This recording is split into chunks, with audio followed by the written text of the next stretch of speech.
며칠 전 9.11 17주년을 맞아서 여기저기 기념식도 하고 그랬습니다. 9.11은 정말 세상을 크게 바꾸는 사건이었습니다. 그날 약 3,000명이 목숨을 잃었고 약 6,000명이 부상을 당했다고 합니다. 죽은 사람 중에 412명이 소방관, 경찰관, 구조요원 등 인명구조를 투입되어 업무 수행 중 죽은 사람들이었습니다. 화염이 쌓인 빌딩이 무너지기 직전까지 다른 사람들을 구하기 위해서 애쓰다가 순직한 정말 존경을 받아 마땅한 분들입니다. 자기 보존, 자기 유익보다 더 큰 어떤 것을 위해서 자기 자신을 희생한 참 훌륭한 분들입니다. 치열한 경쟁 사회에서 자기 안전과 자기 실현 및 성취를 위해서 마이 웨이를 열심히 달려가는 우리들에게 잠시나마 숙연한 마음을 갖게 하는 것입니다. 이것은 또 영적으로도 미움과 또 파괴, 또 그 악한 그 사탄이 발톱을 드러내는데 거기에 대항하는 순한, 선한 사랑의 역사가 그것을 카운터했다고 볼 수도 있습니다. 저와 같이 자식을 가진 미주에 사는 부모님들 간에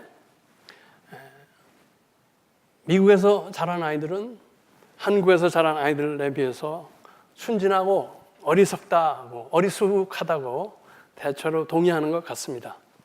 이 미국에서 자란 애들이 계산이 빠르지 않습니다. 반면에 한국 문화에서 자란 사람들 계산이 빠릅니다. 모든 것이 거래 관계입니다. 모든 것이 나의 목적 성취를 위해서 사용되어지는 대상입니다. What's in it for me? 여기 내가 얻을 이익이 뭐냐? 어떻게 최소의 투자로 최대의 이익을 얻느냐에 거의 자동 반사하는 수준이 아닌가 생각이 됩니다. 나올 것이 없거나 계산이 안 맞으면 그 관계성은 버려지게 됩니다.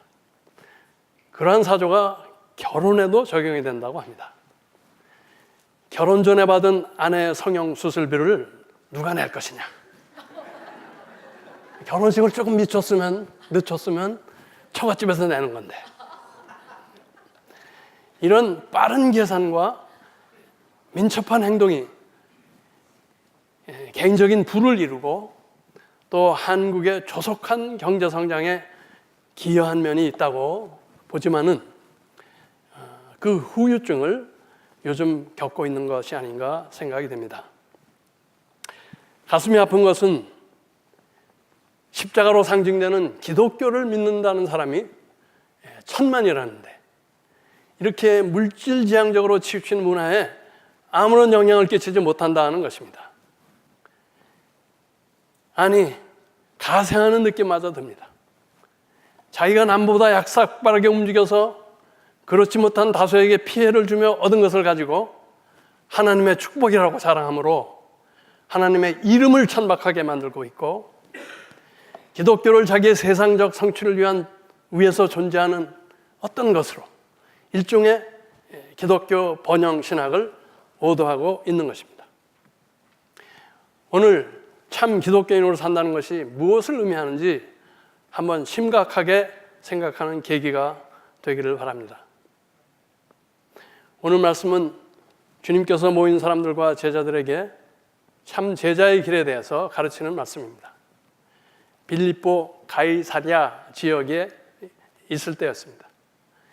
빌립 왕이 로마 황제를 위해서 세운 세상적인 권세와 부를 대표하는 도시에서 예수님이 제자들에게 묻습니다. 사람들이 나를 누구라 하느냐?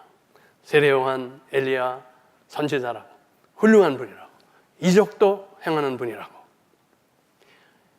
너희는 나를 누구라 하느냐? 남의 얘기는 잘하는데 자기 얘기는 잘못하는 것은 그때나 지금이나 마찬가지인 것 같습니다. 그래도 베드로가 총대를 맵니다. 주는 그리스도시요, 즉 하나님이 기름 부은 구세주라고, 나와 이스라엘 나라를 구원해 주실 분이라 대답을 합니다. 그러자 주님이 대답 잘했다고 칭찬하신 후 구세주로서 앞으로 받게 될 고난과 죽음과 부활을 말씀하시자 베드로가 그러시면 어떻게 하냐고 주님께 거세게 항의를 합니다. 로마의 압제하에 큰 소리 제대로 못 치고 세금으로 빼앗겨서 먹고 싶은 것 못 먹고 사고 싶은 것 못하며 언제 한번 떵떵거리며 사는 날이 올까 꿈꾸던 그에게, 이제 메시아가 오면 그것이 이루어지리라 바라던 그에게 주님의 말씀은 청천벽력이었습니다. 그런 베드로에게 사탄아, 내 뒤로 물러가라. 네가 하나님의 일을 생각하지 아니하고 도리어 사람의 일을 생각하는다. 심하게 책망하시고 무리와 제자들을 불러 십자가의 도를 말씀하시는 것입니다. 누구든지 나를 따라오려거든 자기를 부인하고 자기 십자가를 지고 나를 따를 것이니라. 누구든지 자기 목숨을 구원하고자 하면 잃을 것이요 누구든지 나의 복음을 위하여 자기 목숨을 잃으면 구원하리라. 뭡니까? 너희가 3년 가까이 나와 함께 다니며 배웠는데 아직 나를 제대로 알지 못하는구나. 내가 구세주인 것은 잘 말했는데 나는 너희가 생각하는 인간의 욕망을 충족시키는 그런 구세주는 아니라는 것을. 솔직히 나도 그런 유혹을 받는다. 고난과 희생이 없는 영광의 유혹을. 좀 전에 베드로에게서 광야에서 나를 시험하던 그 사탄의 음성을 내가 들었다. 그렇지만 나는 하나님의 뜻을 이루기 위해 이 유혹을 이기고 고난과 희생의 십자가의 죽음을 통해 죄로 죽어가는 인간들을 영원한 생명으로 구원하는 그런 구세주라고 말씀하시는 것입니다.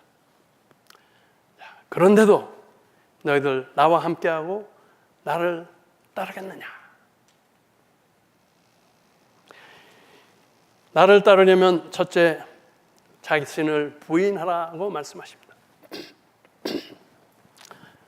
여기서 부인은 아내, 와이프가 아니고 관계와 연결을 부정하는 것입니다.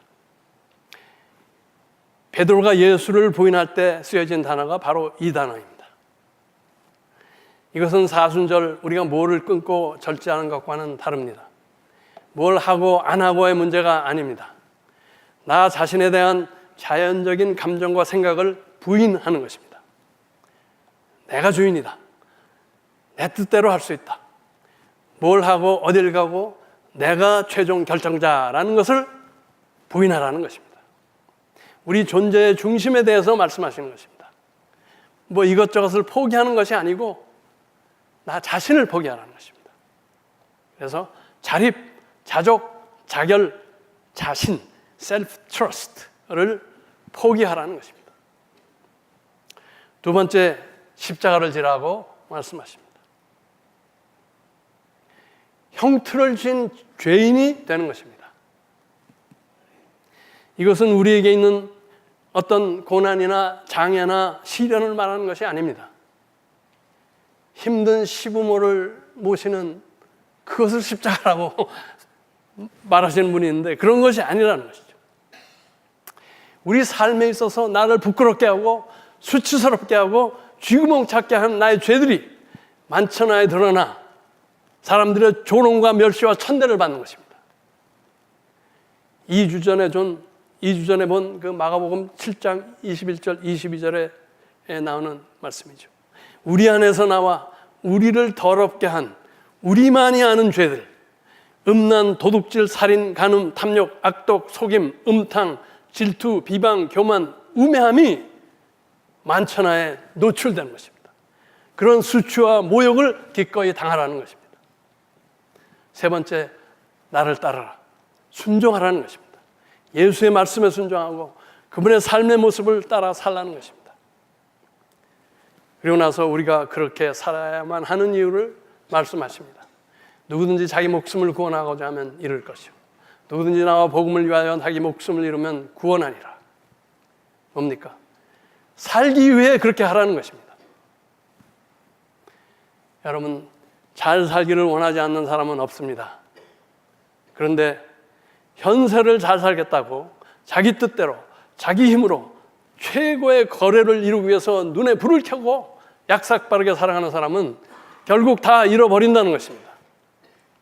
혹 원하는 것을 얻는다 해도 누리지 못한다는 것입니다.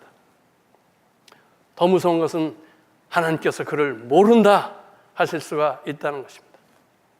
오늘 말씀이 마지막 날 그를 심판한다는 것입니다. 그러나 자기를 부인하고 주님의 사람으로 주님 따라 그의 복음을 위해 십자가를 지면 현세도 하나님이 책임지시는 복된 삶을 살고 더불어 영원으로 이어지는 상급과 영광의 삶에 이르게 된다는 것입니다. 우리도 오래 믿음 생활했다고 주님을 잘 안다고 생각하지만 아직 주님을 제대로 알지 못하고 그분이 말씀하시는 제자의 길이 무엇인지 잘 모르는 분들이 많이 있는 것 같습니다. 교회에서 보면 자기를 부인하고 죄인의 형태를 진 모습보다는 내가 이렇게 잘했고 내가 이렇게 많이 알고 이렇게 세상에서 존경받고 있고 자존, 자족, 자찬으로 가득 차 있는 것을 보게 됩니다. 또 교회에서도 세상 거래의 습성을 그대로 드러냅니다. 최소의 투자로 최대의 유익을 얻자. 뭐 열불나게 할 것 있나? 이 정도 하면 됐지. 남들도 다 안 하는데 적당히 체면유지 선에서 하지. 교회에 두신 하나님의 권위에 순종도 안 합니다. 교회 예배와 행사에 참여는 교인의 기본인데 그것도 안 하는 것입니다. 심지어 중직자라는 사람들까지도 내 형편에 안 맞는다고, 내 논리에 안 맞는다고, 교회에 너무 깊이 빠지면 세상에서 뒤처진다고, 어떤 분은 교회에 오면 받게 되는 시험을 덜 받으려고 그런답니다. 웃으시는 분도 하나도 없네. 너무 사실인 모양이지. 당시 제자들은 부활과 오순절 성령의 체험을 안 한 때였습니다. 그래서 예수님을 떠날 수도 있었고 몰랐다고 할 수도 있습니다. 사실 그날 이후 많은 사람들이 예수를 떠났다고 기록되어 있습니다. 그리고 조금 지나서지만 심지어 12제자들까지도 예수를 버리고 떠났습니다. 자기 부인과 십자가가 너무 두렵고 힘들고 고통스러운 것이기 때문에 그런 것입니다. 인간의 결심과 의지로는 안 되는 것입니다. 그렇지만 예수가 부활했을 때, 그들이 부활한 예수 주님을 확신했을 때 그들이 달라진 것입니다. 예수님의 승천과 함께 성령이 임하자 그들은 세상이 감당하기 어려운 사람들이 되었고 주님과 복음을 위해 죽는 것도 영광으로 하는 사람들이 된 것입니다. 우리에게는 변명의 여지가 없습니다. 하나님께서 다 이루시고 다 보여주시고 성령도 주셨습니다. 또 허다한 믿음의 선진의 증거도 주셨습니다. 여러분, 이제 뭘 더해 주시면 참 그리스도인으로 참 제자로 사시겠습니까? 하나님께서 오래 참으셨습니다. 이제 결단할 때입니다. 내가 이 예수를 따를 것인가 아니면 나의 길을 갈 것인가? 누구든지 자기 목숨을 구원하고자 하면 이룰 것이요 누구든지 나와 복음을 위하여 자기 목숨을 잃으면 구원하리라. 사람이 만일 온 천하를 얻고도 자기 목숨을 잃으면 무엇이 유익하리요? 이 말씀을 붙들며 결단할 수 있기를 바랍니다. 예수님께서 여러 가지 어려운 유혹과 시험을 이기시고 십자가에서 승리하셨고 부활 승천하신 후 하나님 보좌 옆에서 우리를 지켜보고 계십니다. 우리도 당신께서 가신 그 십자가의 길을 잘 가서 승리하라고. 우리에게 있는 대제사장은 우리의 연약함을 동정하지 못하실 리가 아니요 모든 일에 우리와 똑같이 시험을 받으신 이로되 그분은 우리의 연약함을 모르시는 분이 아닙니다. 세상의 유혹과 압력이 얼마나 센지 잘 아시는 분입니다. 세상은 우리에게 계속 속삭입니다. 십자가는 어리석은 거라고, 네가 제일 중요하다고, 티내지 말고 믿으라고, 그래야 안전하다고 예수를 부인하라고. 주님은 속지 말라. 그 길은 파멸의 길이라고 우리를 위해서 중보하고 계십니다. 또 주님의 영이 우리 안에서 말할 수 없는 탄식으로 우리를 돕고 계십니다. 우리를 참 제자의 길로 들어오게 하기 위해서. 여태까지 주님은 나를 무조건 사랑하고 보호하고 원하는 것을 주시고 무슨 일을 해도 받아주는 마음 좋은 할아버지로만 알았다면 오늘부터 생각을 바꾸시기 바랍니다. 주님은 당신께서 하신 것 같이 우리도 십자가를 지고 희생과 고난의 삶을 살라고 말씀하십니다. 내가 싫어도 나에게 힘들어도 그 길이 단 하나 사는 길이기 때문에 하라는 것입니다. 특별히 목사와 재직은 그런 삶의 본을 보이라고 구별하여 세움받은 자들입니다. 솔선해서 먼저 십자가를 지시기 바랍니다. 주님과 복음을 위해 더 많이 마음쓰고 더 많은 수고와 시간을 드릴 수 있게 바랍니다. 누구든지 이 음란하고 죄 많은 세대에서 나와 내 말을 부끄러워하면 인자도 하나님의 영광으로 거룩한 천사들과 함께 올 때 그 사람을 부끄러워하리라. 어느 날 주님이 도둑같이 재림하실 때 아이고 나는 그런 줄 몰랐는데요 라고 변명하는 일이 없기를 바랍니다. 바라기는 그때 주님의 손길이 십자가를 지느라 애통하던 우리의 눈물을 모두 씻기시며 잘했다 착하고 충성된 종아 위로와 칭찬받는 우리 모두와 교회 되시기를 축원합니다. 기도하겠습니다.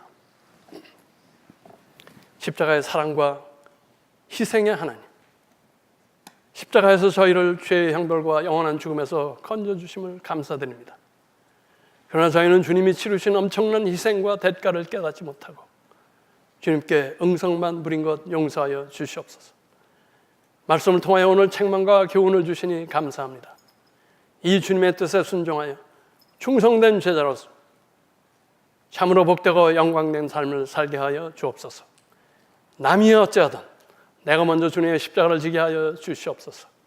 그러한 우리의 희생의 수고와 눈물의 기도를 통하여 이 교회가 바로 서게 하시고 이 지역과 세계에 이루어진 영혼들을 구원하는 데 크게 사용되며 하나님의 영광을 드러내게 하시옵소서.